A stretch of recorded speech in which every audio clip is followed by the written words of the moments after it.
Kit వేరుగా ఉంటుంది. అమాయకుడున్నా బుద్ధి లేదు, అజ్ఞానంగా ఒకటే.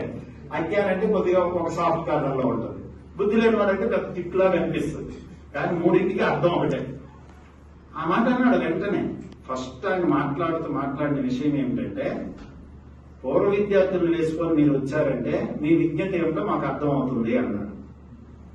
అంటే మీరు విజ్ఞతను కోల్పోయి ఇక్కడికి వచ్చారు అని అర్థం వచ్చేసిందా? గొడవ పెట్టుకోవాలంటే ఒక్క మాటే చాలు. కానీ మేము గొడవ పెట్టుకోవడానికి వెళ్ళలేదు. మనిషిని ఒక మాట అన్నప్పుడు కూడా మేము అన్ని సహించుకొని మేము విన్నవించాం. ఏం విన్నవించామంటే, గేట్లు తెరవండి, ఆశ్రమానికి అందరూ వచ్చిపోయేటట్టుగా చెయ్యండి అని అడిగాం.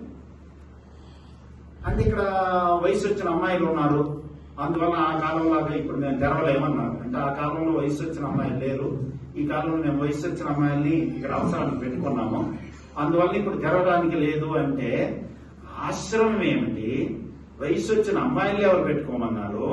గేట్లు తెరవకుండా పెడితే ఇప్పుడు ఆశ్రమాన్ని ఏం చేసినట్టు? ఆశ్రమాన్ని పట్టుకున్న అమ్మాయిలు అక్కడికి వచ్చారా? స్వామివారు గార్గి మదాలస చూడాలా, మైత్రేయి మొదలైనటువంటి వాళ్ళని మాతృమూర్తుల్ని తయారు చేయాలని అక్కడ కన్యాగురుకులం పెట్టారు తప్ప వాళ్ళని పెట్టుకుని ఆశ్రమాన్ని నాశనం చేసేమని, గేట్లు మూసేమని చెప్పలేదు కదా. ఈ మాట సమాధానం చెప్పారు. ఇది ఎంతవరకు సముచితం అనే విషయాన్ని మనం ఆలోచించవలసిన అవసరం ఉంటుంది కదా. ఒక మాటకు ఒక మాట సంబంధం ఉండాలి కదా. భక్తులయ్యి వస్తారా లేకపోతే కన్యాగురుకులానికి వస్తారా? కన్యాగురుకులానికి ఒక సపరేట్ గేట్ ఉంది, కన్యాగురుకులానికి ఒక సపరేట్ గేట్ ఉంది, దాని క్యాంపస్ వేరుగా ఉంది, ఆశ్రమం రూట్ వేరుగా ఉంటుంది. ఆ రూట్ ఆ కన్యాగురుకులం పక్క నుండి వచ్చేటట్టు ఎవరు చేయమన్నారు? ఇటు పక్క నుంచి గేట్లు అన్నీ ఉన్నాయి కదా. 50 సంవత్సరాలు 70 సంవత్సరాలు 80 సంవత్సరాలు కలిగినటువంటి గేట్లు ఈ రోజు మనకు అర్థం వచ్చాయా?